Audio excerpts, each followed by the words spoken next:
Vous écoutez Radio Lomé, il est 12h30.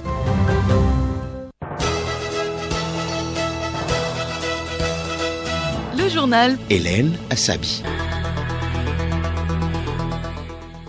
Auditeurs, merci de nous suivre dans ce journal. Au sommaire, le tribunal militaire a lancé ses activités hier à Lomé. Cette opérationnalisation des juridictions militaires permettra de connaître la nature des infractions et la procédure de saisine de ce tribunal. Le monde observe aujourd'hui la journée de la santé mentale. L'objectif est d'œuvrer pour la prévention et le traitement des troubles mentaux et émotionnels. Les causes des maladies mentales à suivre dans ce journal. Élection générale au Libéria, près de 2,4 millions d'électeurs sont appelés aux urnes ce mardi. Et puis, sport football, le championnat d'Afrique des Nations CHAN édition 2024 sera organisé par le Kenya. L'information a été rendue publique hier par la Confédération africaine de football CAF. Le Togo se prépare à ce rendez-vous avec un nouvel entraîneur des éperviers locaux.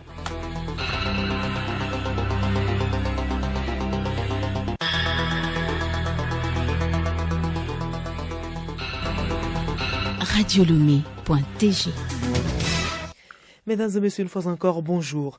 L'ambassadeur de France au Togo, Augustin Favreau, en audience à la HAC ce matin à Lomé. Il a échangé avec les membres de la HAC au sujet de leurs activités. Au sortir de l'audience, il s'est exprimé sur les raisons de sa visite. L'ambassadeur Augustin Favreau est au micro de Allo Noyoé. J'ai pu visiter un certain nombre de services. Ça a permis de réfléchir ensemble au partenariat entre la France et le Togo dans le domaine des médias, parce qu'il y a toute une série de dispositifs qui sont en cours sur le renforcement des médias, sur l'appui, sur l'expertise, la formation des journalistes, la lutte contre le piratage et enfin la consolidation des médias, notamment dans les territoires et dans les régions et en particulier le soutien aux médias dans les langues locales. Des échanges rassemblent depuis ce matin à Lomé les opérateurs économiques nationaux et les responsables de ATIDI, Assurance pour le développement du commerce et de l'investissement en Afrique, une institution à laquelle le Togo a adhéré depuis 2019. Le but de cet atelier est de faire connaître notamment les offres et les avantages de cette assurance aux Togolais. Nous y reviendrons. Et je vous l'annonçais en titre, le tribunal militaire a lancé hier à Lomé ses activités à travers une sensibilisation. C'était lors d'un atelier qui a réuni tous les corps des forces armées togolaises et d'autres acteurs. Cette opérationnalisation des juridictions militaires permettra de voir quelle est la nature des infractions et à quel moment on peut saisir le tribunal militaire. Colonel Akobi Messan, procureur général près la cour d'appel militaire.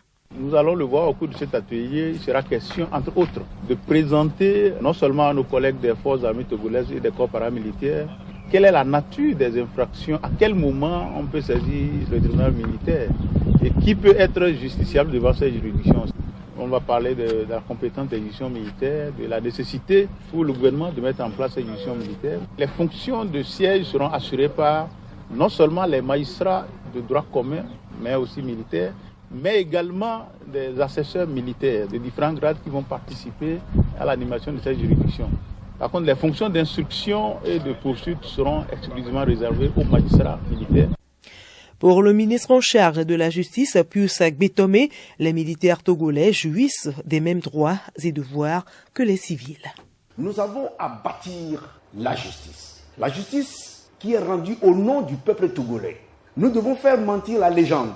Parce que pour le citoyen lambda, les militaires constituent une catégorie particulière. Mais aujourd'hui, avec l'avènement de la justice militaire, le Togolais saura que le militaire est un frère. Le militaire jouit des mêmes droits et des mêmes obligations que lui. Et que le militaire aussi est soumis à la loi.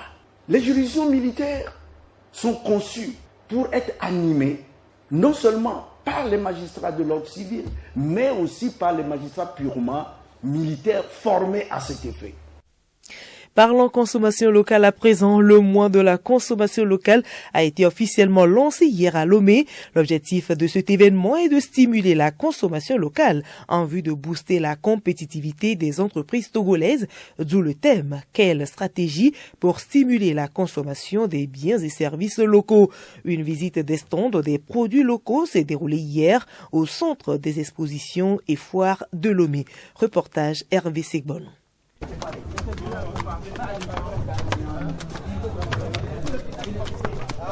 Les officiels devant la foule descendent au rez-de-chaussée où sont érigés les divers produits locaux dans les stands. Kayimi Vedor, ministre du Commerce, coupe le ruban à l'entrée. Le stand de la plateforme industrielle d'Adeti Copépia l'accueille. Nous avons les produits 100% locaux, c'est fabriqué au Togo et 100% coton sur la plateforme. La visite arrive au café de la région des Grands Plateaux. L'ambiance est particulière. C'est le moment du goûter. Ministre du Commerce. Le café, il est délicieux, il a un arôme très fort. On sent que vraiment c'est du café du terroir. Et je pense que le Togo a une très bonne réputation au niveau de la qualité de notre café. Donc on ne peut qu'apprécier les bonnes choses qu'on a chez nous. Madame Aminata Lopay, la représentante de la Commission de l'Union monétaire ouest-africaine UMOA. Vous avez goûté au café de l'autre côté, c'est comment? Je ne suis pas trop amatrice de café, mais l'arôme m'a attiré et ça a été vraiment magnifique. Je crois que je vais me mettre au café.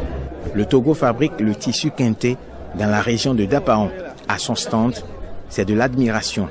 L'honorable Alassani, député à l'Assemblée nationale. C'est de la qualité, c'est local. Nous encourageons. Vous avez vu que nous-mêmes nous sommes habillés du haut jusqu'en bas dans ces pagnes. Donc c'est une très très bonne chose. Nous encourageons toute la population à venir acheter. Au terme de la visite, Aminata Lopay de l'UMOA donne ses impressions. Toujours aussi impressionné par la diversité des produits et même ce qu'on déplorait ce matin, la qualité des produits que nous avons pu voir et surtout le packaging qui a été à l'ordre du jour l'année dernière. Aujourd'hui, nous voyons que tous les produits que nous avons vus sont très bien présentés avec un packaging qui peut défier toutes les concurrents au plan mondial. Cette visite des stands a été suivie d'une dégustation des différents repas locaux préparés pour l'occasion. Comme on peut le voir, l'initiative a pour objectif de susciter l'envie et l'intérêt des populations à consommer les produits locaux et parmi lesquels les vêtements.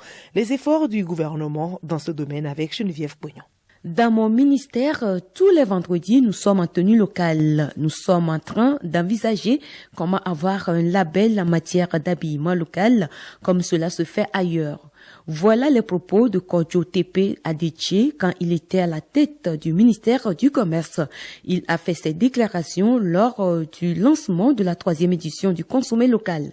À cela s'ajoutent des maisons de couture qui font la promotion de la mode togolaise comme Jane Seal qui met en avant la couture togolaise ce mois du consommé local. Cette structure est à la quête de vêtements uniques, élégants et porteurs de l'authenticité de la couture togolaise. Cette entreprise dédiée à la coupe pour hommes, dames et enfants avec des tenues classiques incarne l'essence même de la mode togolaise. L'autre effort du gouvernement est l'appui du secteur de l'artisanat au Togo, surtout dans la fabrication des pagnes batiques et des tissus locaux appelés locaux qui sont en vogue et surtout adulés par les Togolais. Tous ces efforts sont couronnés par l'usine de textile de la plateforme industrielle d'Adeti Copé. Cette usine absorbe la plus grande partie du coton produit au Togo. Producteur non moins important de l'or blanc, le Togo veut profiter pleinement de la valeur ajoutée de son coton certifié Made in Togo.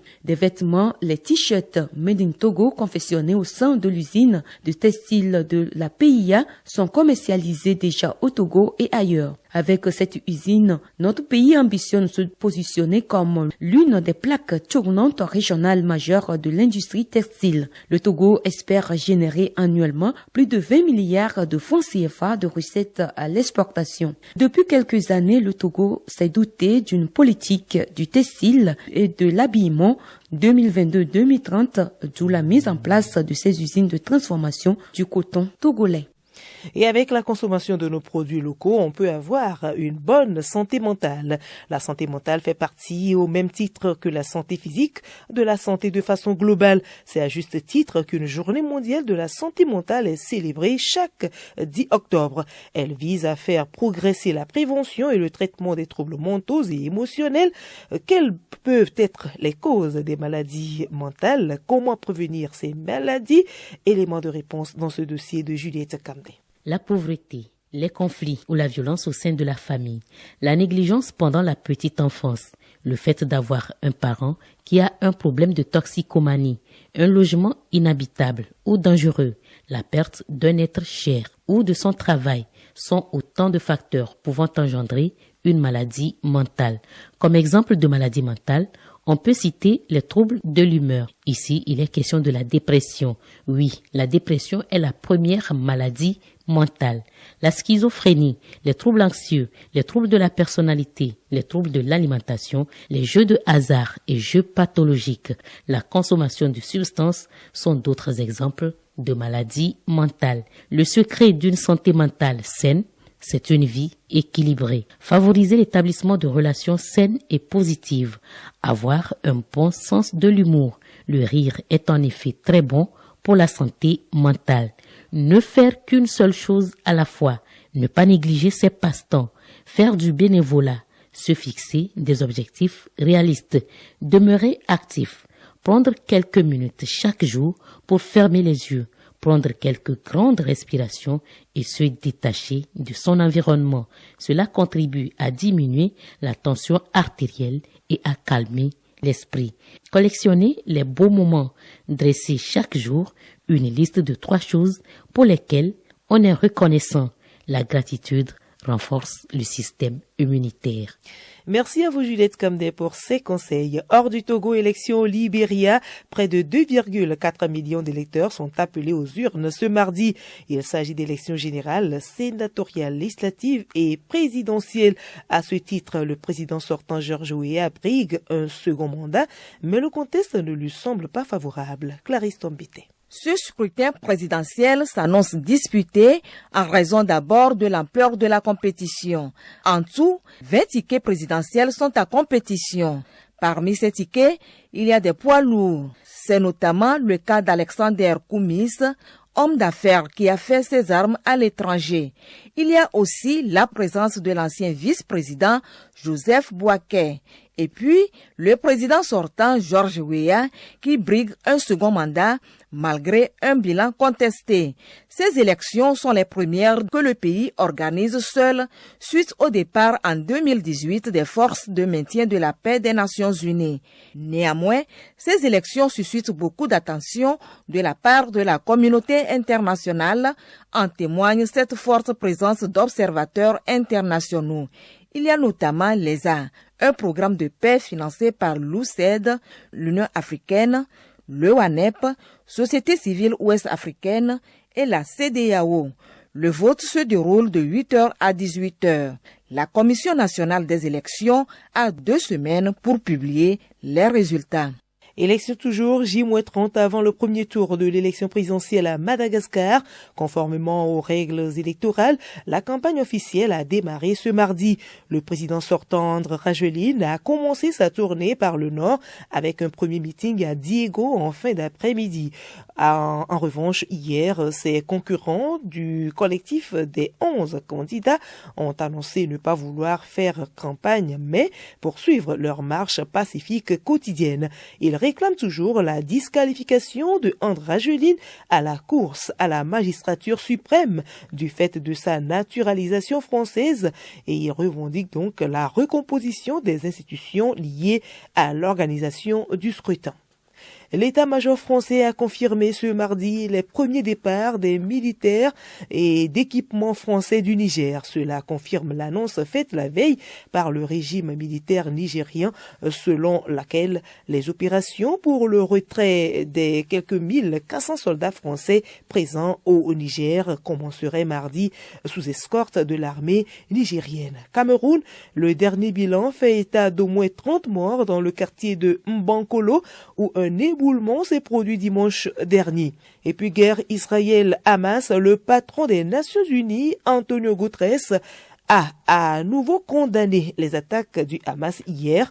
Dans le même temps, il s'est dit bouleversé par l'annonce du siège de Gaza par Israël.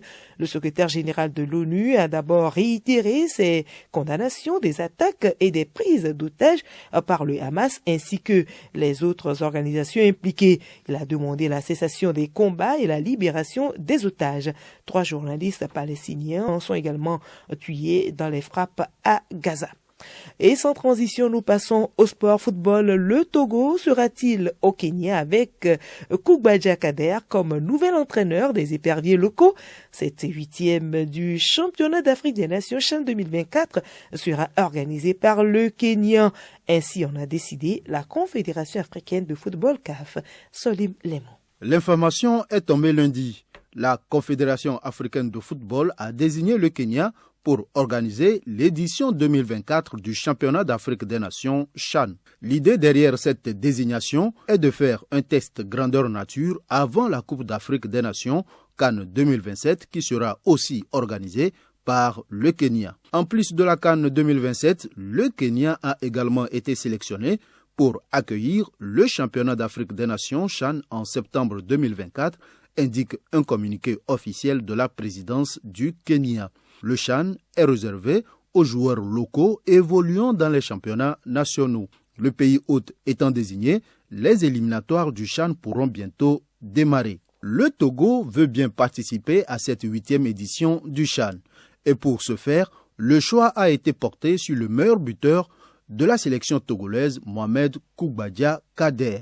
Le train à grande vitesse TGV, avec 54 buts en sélection nationale, prend les rênes de la sélection locale. Il aura la lourde responsabilité de qualifier le Togo pour cette édition après la non-participation du Togo au CHAN 2022 en Algérie. À ce poste, il est aussi le sélectionneur adjoint de Paulo Duarte. Football féminin, la CAF a procédé hier au tirage au sort de la phase finale de la Ligue des champions féminines. La cérémonie s'est déroulée à l'hôtel Radisson Blu d'Abidjan. 8 clubs féminins sont répartis en 2 poules. Dans le groupe A, on retrouve Atlético FC d'Abidjan, le SC Casablanca du Maroc, JKT Queens de Tanzanie et Mamelodi Sundowns d'Afrique du Sud. Dans le groupe B, Asfar Club du Maroc, Ampem Darkoa Ladies du Ghana, Huracan FC de Guinée équatoriale, puis AS Mandé du Mali se disputeront les premières places. La compétition se déroulera du 5 au 19 novembre 2023 en Côte d'Ivoire.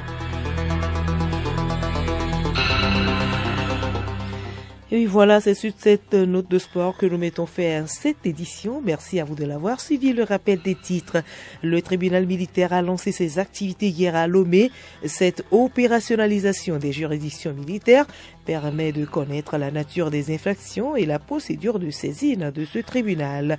Le monde observe aujourd'hui la journée de la santé mentale. L'objectif est d'œuvrer pour la prévention et le traitement des troubles mentaux et émotionnels. Et puis, élection générale au Libéria, près de 2,4 millions d'électeurs sont appelés aux urnes ce mardi.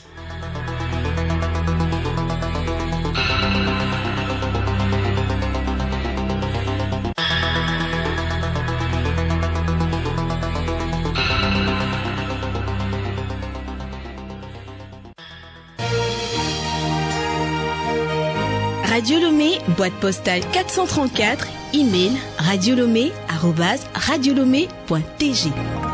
Radiolomé.tg